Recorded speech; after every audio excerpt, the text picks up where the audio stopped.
So, ladies and gentlemen, welcome to a brand new video to not kickstart the beginning of the week, more like to bring it to a crescending, thunderous applause of a halt. But mind you, what a week it's been. There's been so many news items. I could have made individual videos about them, but that kind of defeats the purpose of my woke news catch-up of the week. So without further ado, folks, the following program contains naughty bits. But before each naughty bit comes on the screen, you'll hear this warning sound. Hotter than this. And more exciting than this. Yes, friends, Thames Television brings you the test card. Let's just get into this video today. And the first story I want to talk about was regarding I was going to call it the dung beetle reaction. At this stage, Blue Beetle, starring Jolo Madureira from Cobra Kai. Might as well be exactly that. But remember when they called Batman a fascist towards the end of that video? I wasn't pleased with that. I mean, why are we attacking Bruce Wayne, one of the most celebrated DC characters there's ever been? Because if you're calling Bruce a fascist, you're calling every actor who's played him in a live action version a fascist. You're calling Kevin Conroy, of all people, the greatest Batman voice artist who ever lived. You're calling him a fascist as well, aren't you? So the director of the upcoming Blue Beetle movie, which nobody asked for, Angel Manuel Soto, has onlookers wondering if Warner Brothers Discovery told him to shut the F up after his Twitter outburst. Recently, a tweet of Soto wishing death to the former president, the 45th president, and calling Puerto Rico a slave colony resurfaced. He would later delete the post and turned his Twitter account private. Because that's what you do when you're a checkmark on Twitter and you suddenly get a lot of backlash. What do? You hit the privatized account so you can't get any more reboots and whatever. You know what I'm talking about. You must be the dumbest piece of to cross Twitter right after Trump read Soto's questionable tweet before adding, Puerto Rico is a slave colony to the USA. And of course, the Warner Brothers executives heard this and went, shh, we want our film to be a big hit. I got news for you, WB Discovery. Nobody knows who Blue Beetle is. If you're a normie, you won't know he's teamed up with Booster Gold. You won't know he was a character from the DC era of comics back from the 1940s. And of course, they gave him a bit of a nationality swap as well, didn't they? In fact, what I would say is, why don't you just put Blue Beetle on streaming, WB Discovery? You might get more eyes on the prize, and if it does a bit well, maybe, just maybe, release it on the cinemas. It's as satisfying to me as coming is, as having sex with a woman and coming. So can you believe how much I am in heaven? The other news story of the week, and there have been some honorable mentions. In fact, let me just go through those really quickly. So Paramount, apparently they're announcing Star Trek Section 31 with Oscar winner Michelle Yeoh. And I do like Miss Yeoh, but again, depending on the script, depending how she's directed, she might give a good or very flat performance. The other story as well that kind of made me go, oh no, oh yeah, here we go. Disney Plus greenlights coming-of-age story about a teenager who has a one-night stand with Satan. I'm going to guess this is a love story because you probably wouldn't have a young, impressionable girl having an affair with Satan. And by the way, I think they've kind of done this already with Demon Seed, with Julie Christie. If you remember that film from the 70s, she gets drilled by a maniacal, mechanical form of Satan. I'll just leave it like that. But then you had Legend with Tom Cruise and, gosh almighty, Mia Sarah. Oh, Sloane Peterson from Ferris Bueller's Day Off. You could probably say Tim Curry's Miss Mephistopheles was probably after her as well at some point. I've not seen that film for the longest time, but there are many horror films that have dealt with this theme about Satan and having a forbidden relationship with someone on Earth. But Disney Plus want to do this now. I don't know what they hope to gain from it. You're probably going to piss off a lot of your religious, devout viewers who look to your streaming platform as being a safe haven, but I guess that ain't going to be the case. And there was a story here about Cleopatra. Oh, here we go. Yeah. Change.org removes petition calling on Netflix to cancel the race-swapped Queen Cleopatra docuseries due to historical inaccuracy. Claims it violated community guidelines.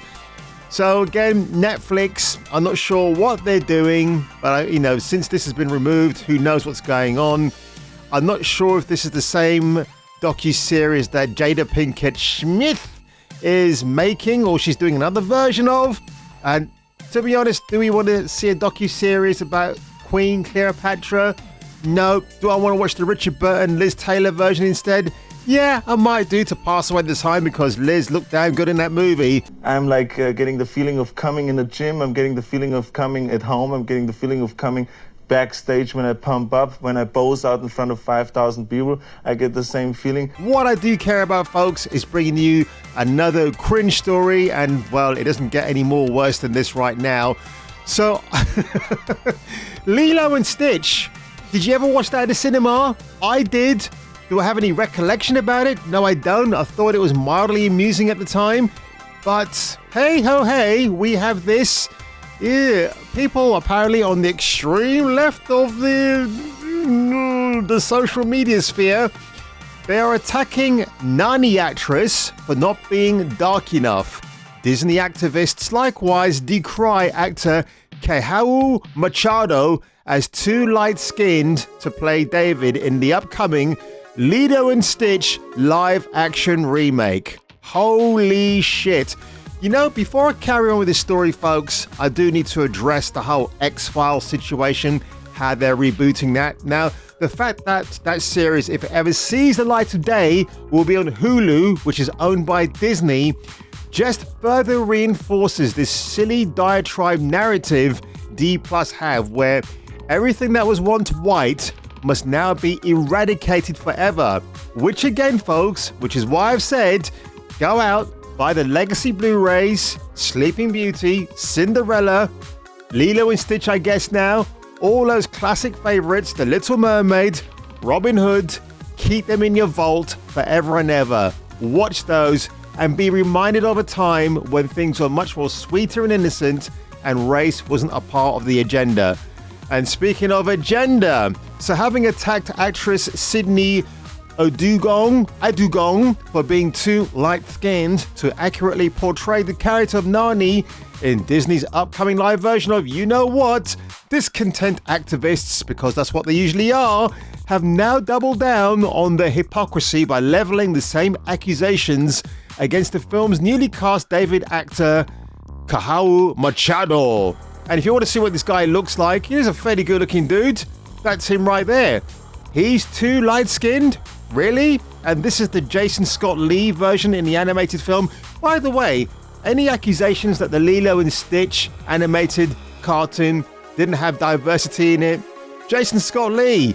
You also had Tia Carrera, Schwing, as the two main leads. You can't get more diverse than that, can you? But apparently, according to Disney, no. For this version, we're still sticking to it, but if our activists are telling us they resemble white folks, we might have to reconsider. Well, let me tell you something, activists. If you want to be part of this woke train going forward, why don't you put yourselves up for an audition? Because auditioning actors and actresses is a time-consuming process. And I guess that people like David here will be in a conveyor belt of actors and actresses passing through, and it'd be like, okay, you're the great fit, David. We're going to take you, man. Just do a nice little sultry pose for the camera, and we'll just take you from there. So all these activists who are getting mad because your skin color ain't right is just completely stupid. But there was a very funny quote that I saw here. That's right. They might as well rename this film Light Skin and Stitch Bleated I Am Shakina. At this point, Stitch is going to be beige as well. That was a funny comment. I really enjoyed that. But of course, we do have some more cringeworthy news, which is something, again, why are we even asking for a live-action version of a Harry Potter series of books being transformed and transferred to HBO Max? But of course, a few days ago, HBO said, they're going to make a very faithful adaptation of J.K. Rowling's best-selling beloved books. But because we're now calling her a TERF and she just had a point of view that was very agreeable by most common sense standards, what do we get now? Well, we're going to make a more concerted effort to cast more people of color. Now, at this stage, we don't know if Hermione, Harry himself, or Rupert Grint as Ron Weasley are going to be race-swapped in any way. I wouldn't be surprised if maybe they kept the core characters as they are, but they sexualized their genders in some manner or whatever, because, again, J.K. Rowling had a bit of a point of view which didn't really go well with the wokie-dokie activists out there on that far left side of the playing field. Yeah, I'm not begging for these films. Again, from what I understand, or rather this series, but what I understand is that if you watch the movies, they've obliterated chunks of main narrative from the books, so therefore a lot is missing. But hey folks, it's been another crazy week, another crazy ride in the world of entertainment. Jonathan Majors apparently has been dropped by his manager, but then again, some new evidence has resurfaced via TMZ showing that he's innocent and that he didn't really strike his girlfriend. It's so bizarre. I think he's pretty much done. Again, I'm sure Jonathan Majors is a decent actor, but when you see him on camera being interviewed, the man has about as much charisma as a squished snail in your local garden. But on that one, folks, if you enjoy this video today, make sure you give it a like. Make sure you slap the back of that subscribe button like it was Jeff Bezos's ugly old mug. But if I were you, and if you were me, and if you happen to see SpaceX flying above you, you might want to run for cover and get yourself a new home and take out a new mortgage. I'll catch you on the next video. Say goodbye, girls. So I'm coming day and night. I mean, it's terrific, right? So, I'm in heaven.